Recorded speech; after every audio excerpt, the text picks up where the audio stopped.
Welcome back everyone. Today we're going to take a look at Meow Hunter. It's a roguelike action side-scroller with some RPG elements. And you start off with this little guy, Jojo. He's a little cat, a bounty hunter, and you're kind of on this planet with a lot of other cats and some other creatures. Let's go ahead and jump into a dungeon. I'll go into one of the first easy ones so we can take a look. Now at the beginning of a dungeon, you always get to pick like one of your skill sets. So melee, ranged, or like another skill. So I'm going to select one here. Now these vending machines, they're really easy to click on, so be careful. It takes 20 of your fish chips. I only have 13 right now. And if you accidentally click on it, then you lose your fish chips. And those things are really hard to get. Alright, so jumping into the battle, you have pretty much a main attack, which is your melee attack. You have a little Rollia move that you can do, which kind of helps you avoid enemy fire and other things. I'll go into the next one so we can take a look at the rest. There are treasure chests in some of these rooms, so if there are, highly recommend you open them up. Diamonds in this game are actually just temporary. They're something that you use just for that dungeon only. And you do get to pick a skill after each chamber or before each chamber room. You also have like a little rifle here, and you can upgrade your skills for that. So you can like increase the range attack, you can get a charge up ability, you can do like different little things.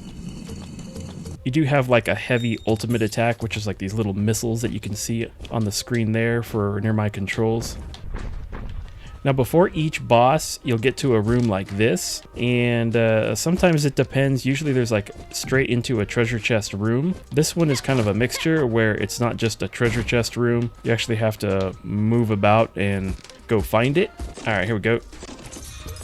There's other passive skills that you can get like I just did right now, and those are just for the dungeon only. But you do have your other skills that you can turn on, and those are permanent. I went to the wrong area. All right, so back out to this room. You can get your treasure. You can also go to a little guy over here. You can watch an ad if you want, and this is where you can spend those diamonds that you collect. This little guy will let you get some type of temporary ability, or usually at the top there's some type of health potion. Sometimes you have your soul, which is kind of like your mana in other games. So if you're running low on health, you try and replenish some of that. And then you can go into the boss. Into the boss, there should be two options, a normal boss and a super boss. So normal or hard. Let's go ahead and pick the hard one. Now, one of the things that's a little bit difficult about some of these bosses is it doesn't really tell you the type that you're going to fight before you get to them.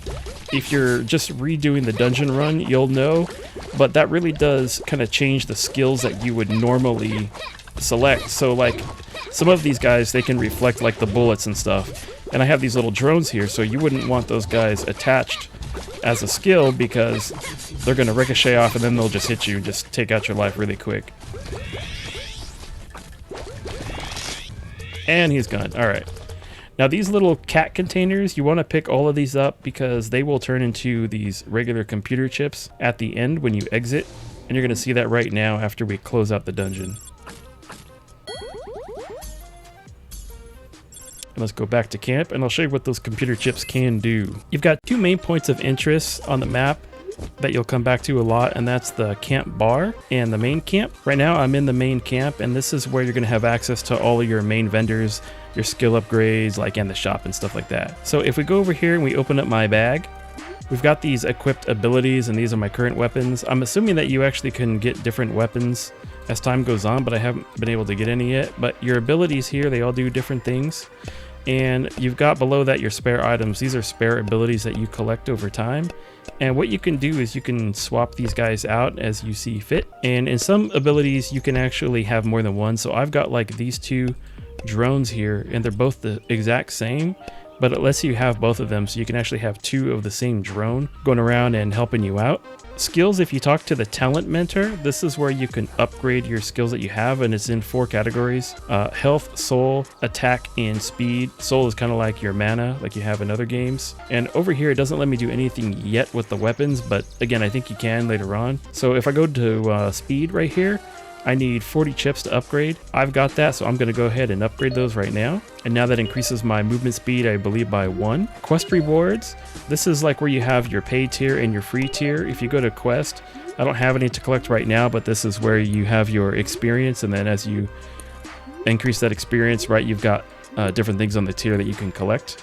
So like right now I have a couple of things I haven't picked up yet. Just that one, the vampiric ring.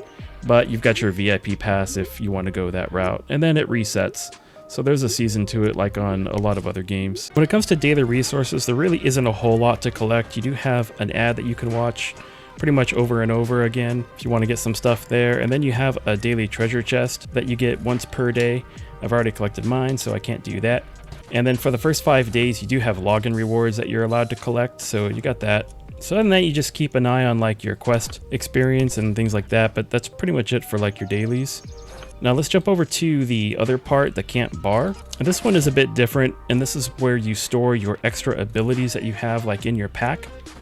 So if you go to this guy over here, the item manager, and you click him, he'll just automatically just send them all up here into these like chains. And then if you want to get them again, you can like kind of click on it and it'll tell you what that item is again. And then you can just click it to re-equip it. Now it doesn't like equip it. What it does is it just puts it back in your bag as a spare item. And then you can drag it over if you want. And then next to him is the blacksmith.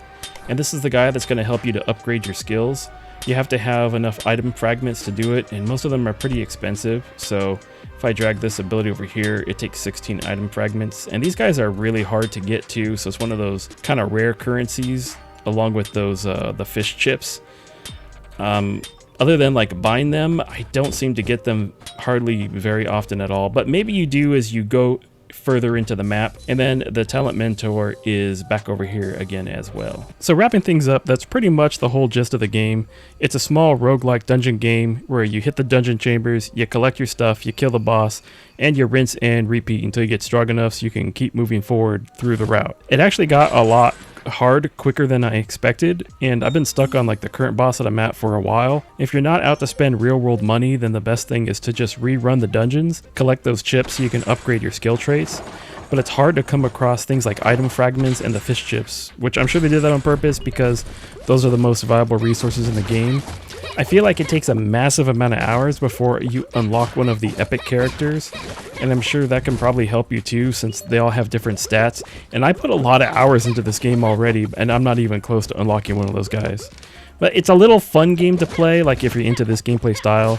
There's a lot of them that are out there like this, and I don't normally do side-scrollers. It can get pretty repetitive, and I wish they added in more enemy varieties and like more music to keep things fresh. But you know, they didn't. Oh well. It's a small time waster, I think, to keep you occupied when you're waiting for an appointment or whatever. But that's all for this one. This has been Blue Screen of Tech, and I'll see you in the next game.